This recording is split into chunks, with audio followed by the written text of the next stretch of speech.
사랑하시는 성도 여러분, 오늘 아침에는 사사기 6장 25절부터 32절의 말씀을 함께 살펴보겠습니다. 사사기 6장부터 8장은 사사 기드온의 이야기를 하고 있고요. 9장에는 아비멜렉의 이야기를 하고 있죠.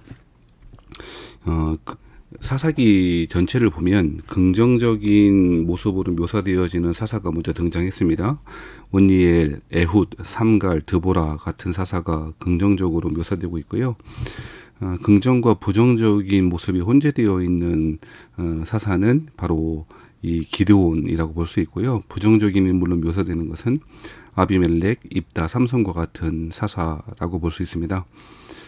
기드온의 스토리는, 기드온의 이야기는 이처럼 일종의 전환점 역할을 하고 있죠. 이스라엘 사람들이 또 여호와의 목전에 악을 행하였으므로 하나님께서 미디안 사람들의 그 압제에 7년 동안 고생하게 하셨습니다. 미디안의 손이 이스라엘을 이기게 되었고요. 이스라엘 사람들은 6장 2절 말씀에 보면 산에서 웅덩이와 굴과 산성을 자기들을 위하여 만들었다라고 이야기합니다. 7년 동안 그야말로 비참한 삶을 살고 있고요. 두더지와 같은 삶을 살고 있는 것이죠. 미디안 사람들, 아멜렉 사람들은요, 그리고 동방 사람들은 이스라엘 땅 가운데 진을 치고 토지소산을 멸하고 이스라엘 가운데 먹을 것을 남겨두지 않는 일들을 벌였다고 이야기합니다. 그들은 짐승과 장막을 가지고 올라와서 메뚜기 떼같이 많이 올라와서 약탈하고 있다라고 이야기하고 있는 것이죠.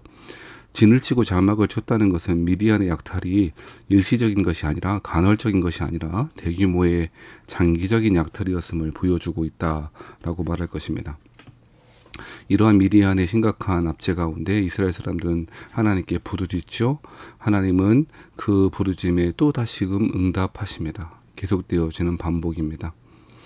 그런데 이스라엘 사람들이 여호와께 부르짖었을 때 이전의 사례에서 보면 하나님께서는 즉각 사사를 세우시고 사사를 통해서 구원해 주시지 않았습니까? 그런데 이제는 하나님께서 사사를 먼저 보내시는 것이 아니고 6장 8절 말씀에 보면 한 선지자를 먼저 보내셨다라고 이야기하고 있습니다. 바로 구원자가 아니라 선지자를 보내시죠. 이스라엘이 당장 원했던 응답이 아니라 그들에게 필요한 응답을 주시고 계신다라고 말할 수 있겠습니다. 그들에게 정말 필요한 것은 하나님의 말씀을 듣는 것이고 순종하는 것이었겠죠. 그러므로 하나님은 구원자 사사를 먼저 보내시기 전에 한 선지자를 먼저 보내시게 되었던 것이죠. 그러므로 하나님 말씀에 순종하고 우상을 버릴 것을 그렇게 이야기하고 계시는 것이죠. 이후로 6장 11절에 여호와의 사자가 등장하고 있고 하나님께서는 기드온이라고 하는 사람을 불러 사사로 세우시고 계시는 것입니다. 6장 12절 말씀에 보면 여호와의 사자가 기드온에게 나타나 뭐라고 말씀하시냐면 큰 용사여 여호와께서 너와 함께 계시도다 라고 그렇게 이야기하고 있습니다. 12절의 말씀 큰 용사여 여호와께서 너와 함께 계시도다 라고 하는 말에 원래 히브리의 어수는 원어의 어수는 여호와께서 너와 함께 계시도다 큰 용사여 라고 그렇게 해야 합니다. 강조점이 하나님께서 기드온과 함께 계신다라고 하는 것에 강조점을 두고 있는 것이죠. 기드온이 큰 용사로 불려지게 된 것은 그가 용기 있거나 큰 능력을 가지고 있기 때문이 아니고 하나님께서 그를 세우시고 부르셔서 사사로 세워주셨기 때문이고요. 하나님께서 그와 함께 계셨기 때문이죠. 그 사실을 잘 강조하고 있는 것입니다. 기드온은 이러한 하나님의 부르심과 하나님의 소명에 대하여 항변합니다. 하나님이 우리와 함께 계신다면 어떻게 우리에게 이런 압제들이 벌어질 수 있겠습니까? 라고 그렇게 항변하고 있죠. 지금까지의 사사들은 세움을 받았을 때에 주저없이 받아들이고 순종했습니다만 기드온은 주저할 뿐 아니라 하나님께 도전하고 있죠. 점점 더 하나님과 이스라엘 사람들의 간격이 벌어지고 있음을 보여준다고 말할 수 있겠습니다. 하나님께서는 기드온에게 이렇게 말씀하십니다. 6장 14절 말씀에 너는 가서 이 너의 힘으로 이스라엘을 미디안의 손에서 구원하라. 내가 너를 보낸 것이 아니냐라고 이야기하고 있습니다. 말만 하지 말고 가서 구원하라 라고 이야기하고 있는 것이죠. 우리 또한 그렇지 않습니까? 하나님의 말씀을 듣고 알고 있음에도 불구하고 그저 말만 할 뿐 우리의 실제 삶을 통해서 하나님의 구원을 실제로 순종한 삶을 살아가지 않는 모습을 기도를 통해서 우리의 모습도 또한 볼 수가 있을 것입니다. 이러한 가운데 하나님은 기드온에게 확신을 주시죠. 내가 반드시 너와 함께 할 것이고 미디안 사람 치기를 한 사람을 치듯이 그렇게 하게 될 것이다 라고 그렇게 약속해 주시고 있죠.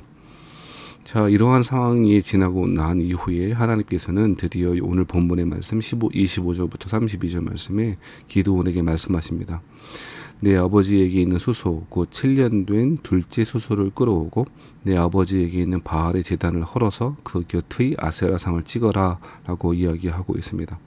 7년의 압제를 상징하듯이 7년 된 수소를 끌어와서 바알의 제단을 헐어버리고 그 곁에 아세라상을 찍어버리라 라고 그렇게 이야기하는 것이죠. 그래서 기드온이 27절 말씀에 보면 종 10사람을 데리고 여호와께서 그에게 말씀하신 대로 행하였다라고 이야기합니다. 그의 아버지의 가문과 그 성읍 사람들은 두려워했습니다. 무엇 때문에요? 그 바알의 제단들이 그 동네 사람들, 그 마을 주민들의 공통의 제단이었음을 보여주고 있는 것이고, 바알의 제단을 허물어 버림으로 마을 사람들이, 그 성읍의 사람들이 이 기드온의 가족들을 위해를 가할까라고 하는 두려움에 사로잡히게 되었던 것이죠. 아니나 다를까 29절 말씀에 보면 서로 물어 이르되 이것이 누구의 소행인가 하고 그들이 캐어 물은 후에 이르되 요아스의 아들 기드온이 이를 행하였다라고 이야기합니다. 그러면서 설상가상으로 30절 말씀에 보면 이렇게 이야기하는데요.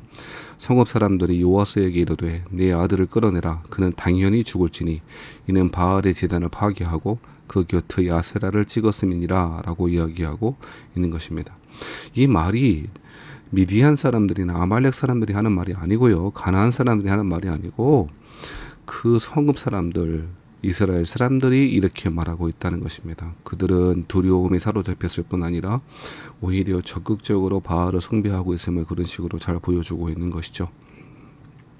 31절 말씀에 보면 기드온의 아버지 요아스가 뭐라고 이야기하냐면 바알을 위한다고 기드온을 해치는 사람들이 있다면 자신이 그를 죽이겠다고 경고 내지는 협박을 하고 있는 것이죠. 요아스는 아마도 가족의 유익을 중요시하는 그런 라임인 듯합니다. 아무튼 이러한 일들이 벌어지게 되었고 32절 말씀에 보면 그날의 기드온을 여룻바알이라 부르게 되었다라고 이야기하는 것이죠. 여룻바알이라고 하는 것은 바로 바알은 싸울지어다라고 하는 뜻인데요. 바알과 대적했다라고 하는 그런 의미 정도로 받아들일 수 있겠습니다. 이스라엘 사람들은 미디안의 압제 가운데 이제는 미디안과 싸울 의지와 힘조차도 없고 오히려 적극적으로 가나안 신들을 섬기는 것이야말로 자신에게 구원을 가져올 것이라고 오히려 거꾸로 생각하고 있는 모습을 오늘 본문에서 잘 보여주고 있는 것이죠. 아무도 순종할 수 없는, 아무도 하나님의 이름을 드러내고 섬기지 못하는 그때에 이스라엘 사람들은 가나안의 신들을 적극적으로 섬기게 되었음을 오늘 본문에서 잘 보여주고 있는 것입니다. 사랑하신 성도 여러분, 이러한 상황 가운데 하나님께서 기드온을 부르시고 소명의 자리로 부르십니다. 그는 큰 용사라고 부르십니다. 그에게 힘과 능력이 있어서가 아니고 하나님께서 함께 계시기 때문인 것입니다. 우리의 능력, 우리의 지혜, 우리의 배움과 학식과 재물이 아니라 하나님이 우리와 함께 계신다라고 하는 사실만이 중요한 것입니다. 이 사실을 잊지 말아야 할 것입니다. 우리의 힘과 능력의 원천은 다른 데에서 나오지 않고 오직 하나님께로부터 나온다는 사실을 기억하고 오늘 하루도 두려움을 극복해내고 하나님이 함께 하심을 신뢰하고 주님과 함께 일어나 구원하라 라고 말씀하시는 하나님의 말씀에 순종하고 따라가시는 저와 여러분 되시기를 주의 이름으로 축원합니다.